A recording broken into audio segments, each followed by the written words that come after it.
We are here with Tyler Joe Miller backstage at Boots and Hearts 2023. How are you? I'm so good. It's good to see you. It's been a minute since we've gotten to hang out. Yeah, it's been a while. You've been busy, and Very you're about busy. to be even more busy. You've got some really exciting things coming up. But I want to talk about your headlining the front porch stage, which I feel like is like the party stage at Boots and Hearts. I think so. Yeah. Which is a perfect spot for you. It is. I love to party. Yes. Yeah. So, not your first time playing at Boots and Hearts, though. Is this your first time as Tyler Joe Miller playing at Boots and Hearts?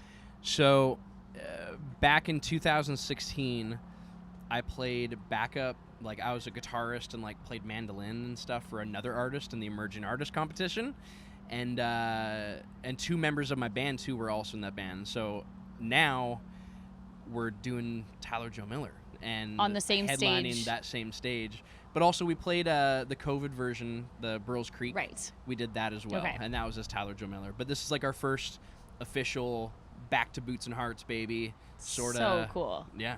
Man, that's crazy. And like we've talked about this a lot. Like you have had such an interesting career that not a lot of artists can compare to because you started out, people just started hearing your name. And then like you said, like, you know, the pandemic happened. You were playing Boots and Hearts with no crowd, really. And now you're getting a chance to play all those songs that were so successful at radio that you didn't really have a chance to play when they were, you know, number one. Yeah.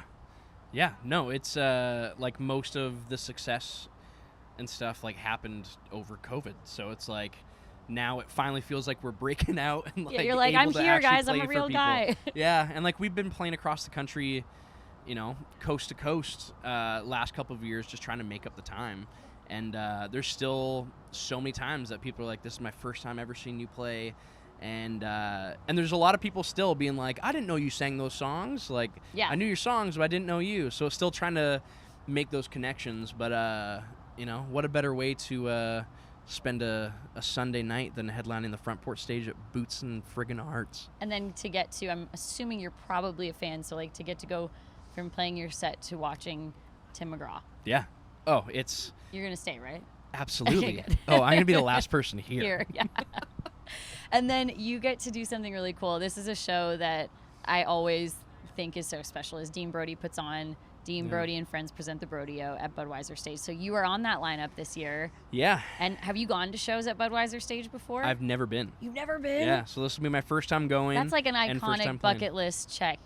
Yeah, I know. That is so cool. I've heard so much about it, and like I've seen like videos and photos and everything, and it's always like, what the heck is this place? Like, this looks awesome. It's pretty cool. That's so awesome. I was stoked when we got the call asking us to be on it with Dean. So, is there a tour that, you know, there's been so many tours, I feel like, in 2023, which is great to see, like, artists are back at it, but is there somebody out there that you were going to, like, put out in the world that you would like to jump on a tour with?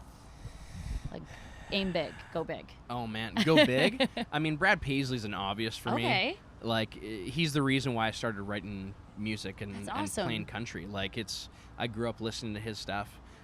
So he'd be the dream. But there's artists, too, that I'm just, like, stoked to, like, even today, like, Travis Denning. I'm a huge fan of Travis Denning. And so it's like he's somebody that I'm like, I got to meet this guy because I feel like we'd vibe. You guys definitely would vibe. Yeah, you also I think probably would get into a lot of trouble if I had to guess. I just feel well, Travis, that. Yes. maybe I'll see you around today. I'm sure. I probably will see you guys later, the last guys to leave the grounds. We'll be stumbling. Yes, absolutely. So, should have known better.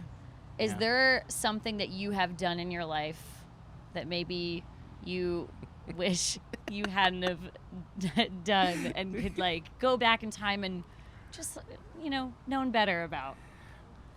You're like, there's a long list.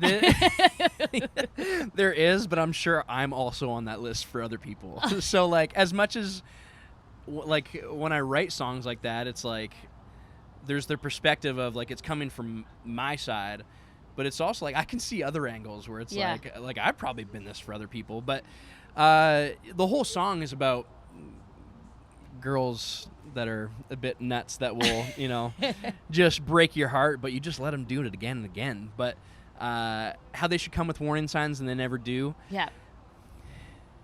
Yeah, there is I've met something those ones. that was there was something that inspired that. Yeah, I've met those ones. And I love that song because it, even though it's you writing about your personal experience as a guy, but I mean, I can listen to it as a woman and relate to that, because there's definitely been ones that I really wish had a warning sign on them. Yeah. So I could have been like, I'm going that way. Absolutely. Exactly. But at the moment, you just can't help yourself. That's the whole point of the song. So it's a learning experience in life. It I is. do have to say to you, I had an experience the other day, and I play Never Met a Beer a lot on our station. Thank you. And I always say, I agree. Like, I got to agree with them wholeheartedly. I've never met a beer that I didn't like until like a week ago. My best friend and I went out for drinks, and I was so excited for this like delicious Corona. And it was the skunkiest beer I've ever drank in my life. And I immediately, like, I was sitting at the table and I'm like, Tyler Joe, I got to tell you, this song is a lie. I have met a beer that I did not like. I'm going to be honest. I think I just met one too. Oh, no. I brewed it. You brewed your own? Well, I brew beer in my garage. Okay. And I've made some, like, really good beer. But some not so great. all of them have been pretty good so far. Okay. And then I got a bit distracted when I was brewing this last beer. And were you drinking beer while you were brewing it? Well, I mean... You're like, I was distracted or Gotta drunk. taste the batch. But it was supposed to be like a honey smoked porter, like a nice darker beer, but still a bit light. But I finished the brewing process, but I got distracted and I screwed it up. And I knew, I was like, I think... And it took me way too long to bottle it and like carbonate it and stuff. And then I tried it recently and I was like, I can't wait to try this beer that might suck and it might be good. I don't know. And then I cracked it and I was like, this is not what it was supposed to be. So it was my first bad batch. But honestly, it wasn't so bad, but it wasn't a beer that I loved. You didn't want to finish it. No, Did you and I finish have like 5 gallons of it left. Oh gosh, so. And you kept it. Yeah. You're going to drink it. Well, I still have to drink it. You are going to drink it. I'm not going to pour it out. No, we can't waste beer, guys. No. That's silly. so cool. What made you want to start brewing your own beer? I've always loved beer. Yeah. Yeah. I've never thought that like you could actually do that in your garage. Yeah, I got a system at home and stuff. That's so cool. There's a brewery down the street from my house that I started going and got really close to all them and stuff. Line? Maybe. I'd love to. That's cool. Yeah. I mean, most artists in country music have their own liquor, but none of them are making it themselves.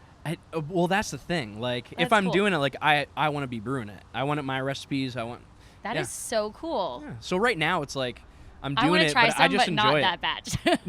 I'll do another one. Make me a fresh one, and we will have a beer. Yeah, I'll make it good, and we'll Okay. crack one. Yeah. Do you find like that is kind of your space outside of like music and work and life? Like you kind of go out there and have something else to focus on?